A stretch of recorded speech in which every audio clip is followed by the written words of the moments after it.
And the man also had some wounds up on the shoulder area and the arm area, right? The upper arm. Yes, correct. Would the wounds on the shoulder and the right arm and the right shoulder be inconsistent with his arm being raised at the moment he's being shot? No, they wouldn't be inconsistent.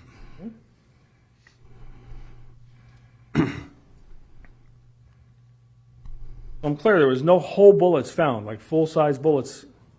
No, everything was a fragment.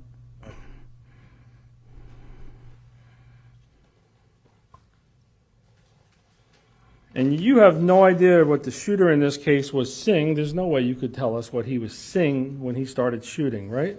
No clue.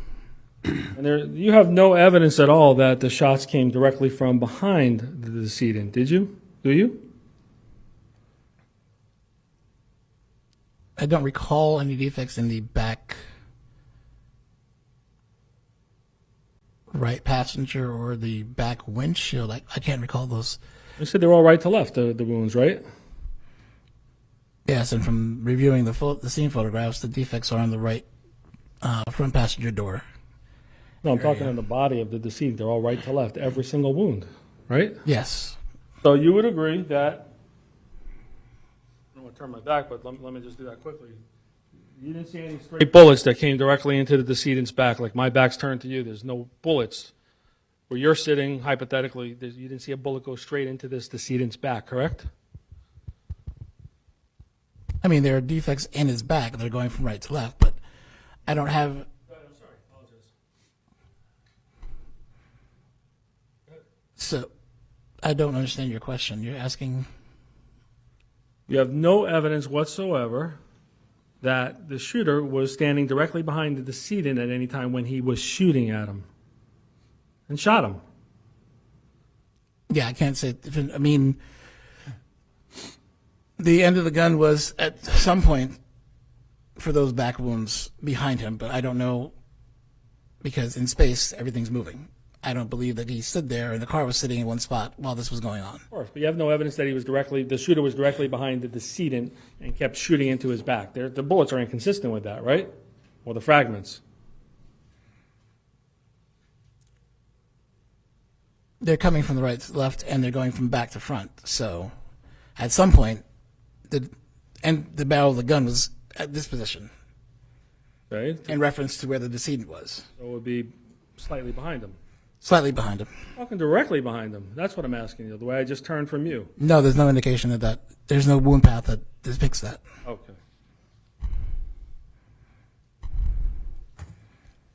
There's no way to match up the fragments to the actual holes in the door, is there? No. Holes in the window? No. Nobody can do that as far as you know, right? As far as I know, no.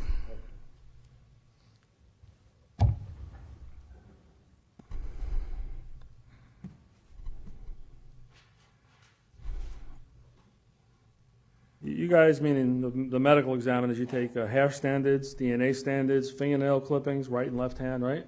Yes. Why do you do that? Standard protocol.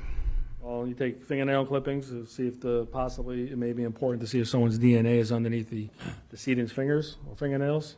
It's part of the standard processing of a homicide case at the Palm Beach Why it's County. done? I mean, it's not done for fun. I mean, there's got to be a real reason. What's the reason for it? The nail clippings. Nail clippings, potentially, that's what could be discovered. Transfer evidence from another human being? Yes. Okay. You don't decide if it gets tested. You just actually clip it, right? Well, not you. Maybe your assistant or you. Somebody clips it, right? Correct. You're not the one who determines, hey, I want to match this up to see if this guy was in a physical altercation? No. That's the law enforcement's job? Yes, it is. Did you ever check the decedent's clothes for blood? Clothes did not come into the office. It goes directly to the sheriff? They were collected at the scene. Okay. You have no role in searching or checking clothes at all? No, not in this case. Some cases, the police bring the clothes to you to see if there's stippling on there or the gun is consistent with the damage to the hole in the shirt or pants. At times, but the majority of cases, clothing is taken by crime scene if there's a scene. Sometimes they bring it back to you for your opinion, right? If there's a question, yes. Of course. When the police come to talk to you, there's no bill for them, is there? No.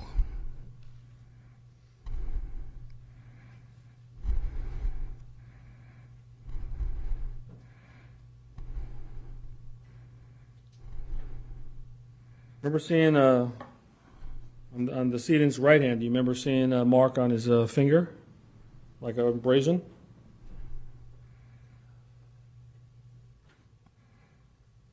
I don't know if I described an abrasion on his finger. Let me just refer.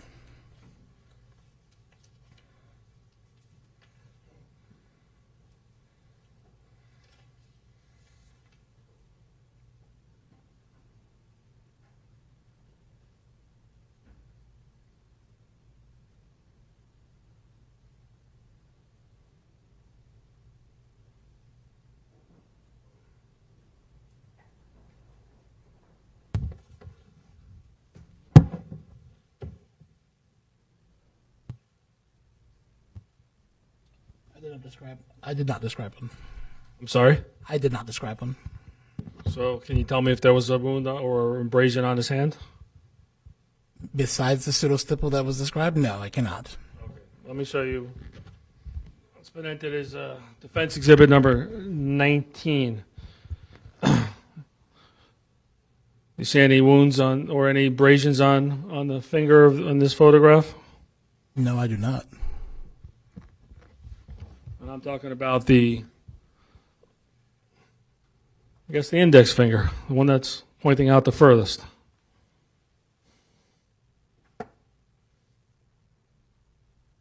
I don't know that I can call it an abrasion. I have no idea. What do you call that?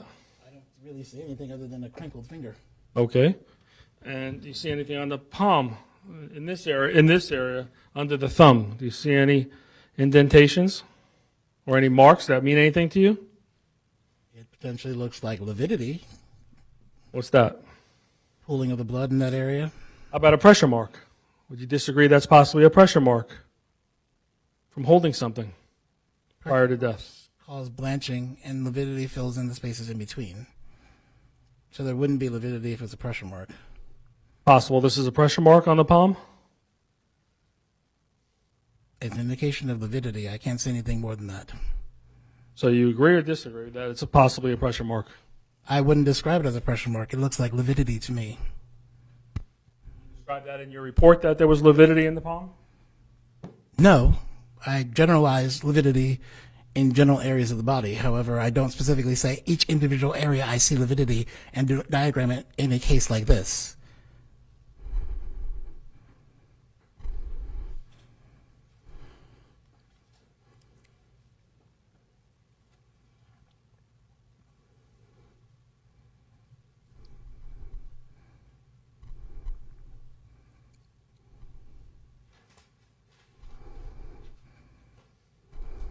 The decedent in this case also had tested positive for cannabinoids or THC. He tested positive for a metabolite of cannabinoids in his urine. What's that? What's cannabinoids? Marijuana? Okay, so you can't tell what effect, if any, it may have had on him. There was no marijuana present in his blood. This was a metabolite in his urine. All right, how long does that stay in your urine? Days. Tell when the guy last used marijuana? No, it could be days or weeks. Maybe hours or sooner? No, because hours or sooner would present with actual THC and or earlier metabolites in the blood, which was not present. That had nothing to do with this case. No, it did not.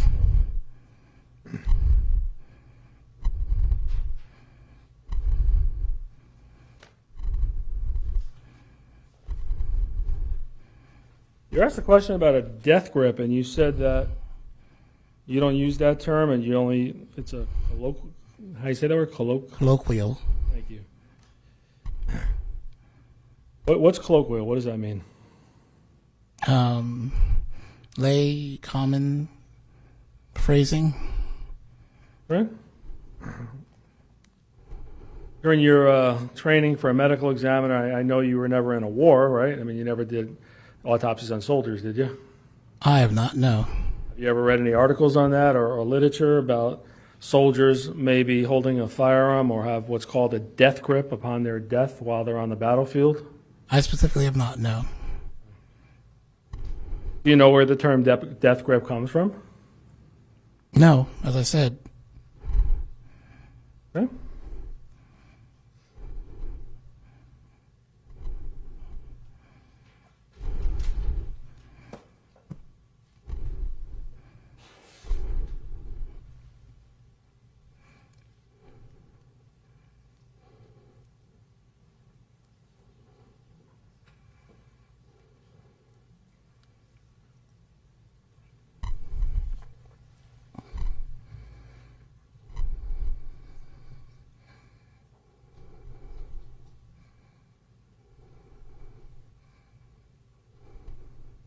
You don't use the term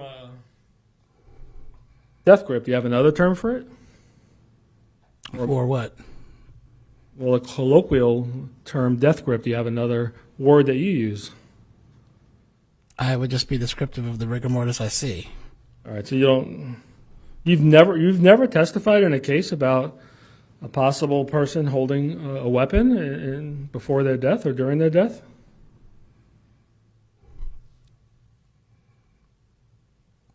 I can't specifically recall an instance of that.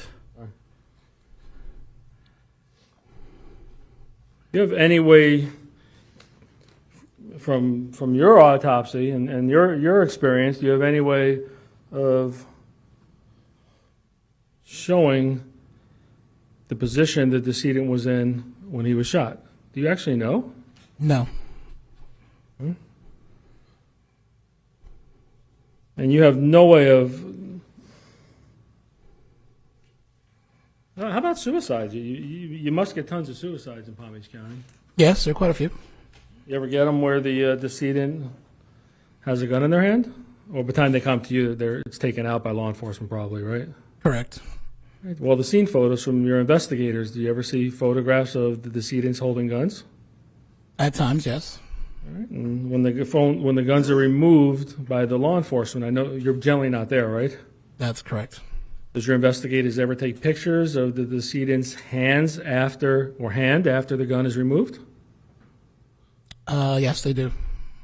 And do you sometimes see people in rigor mortis, and see them holding the fingers remain on the hand remains in the same position as it looks like it was before the gun was removed? I can't specifically call a specific instance, but I'm certain that I've seen the hand before and after the gun was removed. Usually not an issue in a suicide because it's not usually being challenged in court, right? At times they want to see other things on the hand to see whether or not they shot the gun. Okay. So that's the reason for the photographs, What other usually. things on the hand? What do you mean? With the revolver, any kind of cylinder gap or backsplash or anything like that from Backsplash, what's that? not backsplash, spatter. Okay. How would that show if someone had a gun in their hand? There'd be void points where the gun was sitting, and then around it would be the spatter. Okay, in the outside of the palm of the hand? Or palm or on the back of the hand, or in the cupping portion between the index and thumb. The shooter in this case, you have no way of knowing if he was acting in self-defense or not, do you, sir? I do not. All right, thank you, Judge. I attend to the witness. All right. Any redirect? Briefly, Judge. All right, very briefly. Doctor, does the state of Florida pay you more money based on your testimony here today? Noted. We pay you less money based on your testimony here today. God, I hope not. Who does pay your paycheck, I guess? County of Broward. Palm Beach County now. Okay. Sorry. And for that deposition, did you demand $500 from defense lawyers for being there? I did not know. Who did? The office. Did you make that policy? No, I did not. All right. Now, in terms of the pictures, the deceased's right hand, the stippling or pseudo-stippling that you saw, or stippling on his right hand, talked a lot about what would be consistent, what wouldn't be consistent. Would that stippling on his hand also be consistent with, as bullets are flying in through a window, him putting his hand up to shield himself? Yes. All right. Just one moment, Your Honor. Yes, sir. Thank you very much, Doctor. All right. Doctor, thank you very much. Watch your step getting down. Stay safe. All right, you have another CSI, right? Yes, Judge. How long do you anticipate on direct examination? 5 to 10 minutes. Okay, good. Let's do it. Folks, while that witness is being made available, you want to take a restroom break before he or she gets on the stand? All right, then yes? Oh, I see yes. Okay. Then let's take a 10-minute restroom break. Be back in at 4:45, and then I'll fill you in on what we're doing tomorrow, okay? 4:45. You said they're back at 4:45? Yes, please. All right, notepads face down or numbers up.